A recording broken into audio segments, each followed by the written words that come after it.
বেঁচে যে আছি এটাই আশ্চর্য ব্যাপার।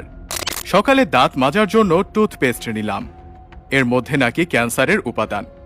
নাস্তায় একটু পরোটা খেলাম, সেটাও আবার ভেজাল তেলে ভাজা।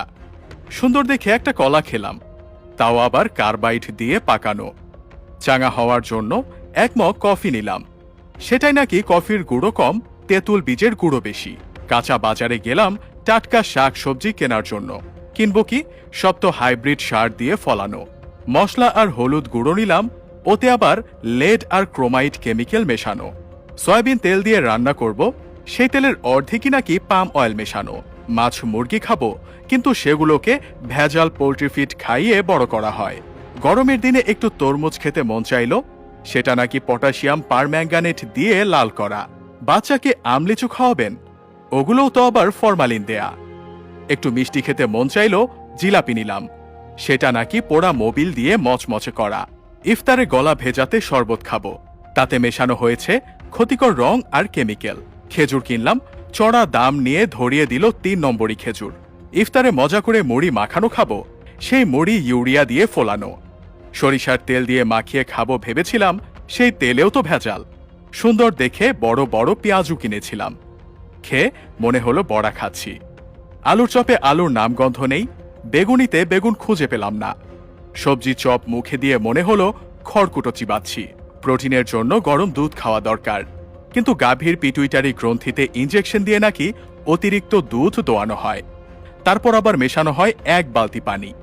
এত ভেজাল খাওয়ার পর দু একটা ঔষধ না খেলে তো শরীর টিকবে না। কিন্তু ঔষধ যে খাবো, বেশিরভাগ ঔষধ খেলেই হয় সাইড ইফেক্ট, বাকিগুলো আবার শরীরে কাজই করে না। ওষুধ খাচ্ছি নাকি স্বাদবিহীন কাশির ট্যাবলেট খাচ্ছি, সেটাও একটা সন্দেহ। ভেজাল খেয়ে পেট ভরিয়ে বসে বসে ভাবছি, এই পর্যন্ত বেঁচে আছি কিভাবে। চিনি আর লবণ দেখতে কিন্তু ঝরঝরে সুন্দর, অথচ সুন্দর দেখাতে গিয়ে এই দুটো আর খাদ্য নেই, হয়ে গেছে ক্ষতিকর রাসায়নিক পদার্থ। 3 বেলা নিয়ম করে খাচ্ছি কেবল বিষ। হাতের জীবাণু দূর করার জন্য হ্যান্ড স্যানিটাইজার মাখবো, সেটাও নাকি নকল। পানি দিয়ে হাত ধোবো, সেই পানির সাথে আসে দানা দানা ময়লা।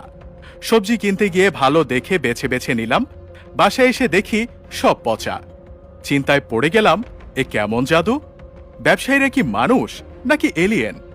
এখন মানুষের ইমানেও দেখি ভেজাল। আগাগোড়া মানুষের মধ্যেই ভেজাল, দুর্নীতির মধ্যে দুর্নীতি, তার মধ্যে আবার দুর্নীতি। ভেজাল আর দুর্নীতি মিলেমিশে জগা খিচুড়ি হয়ে গেছে, তার মধ্যে পড়ে গেছি আমরা। নিজের মনেই প্রশ্ন করলাম, আমরা কি আদৌ বেঁচে আছি নাকি ভূত হয়ে ঘুরে বেড়াচ্ছি? বেশি ভাবতে হলো না, কারণ উত্তরটা পেলাম সাথে সাথেই।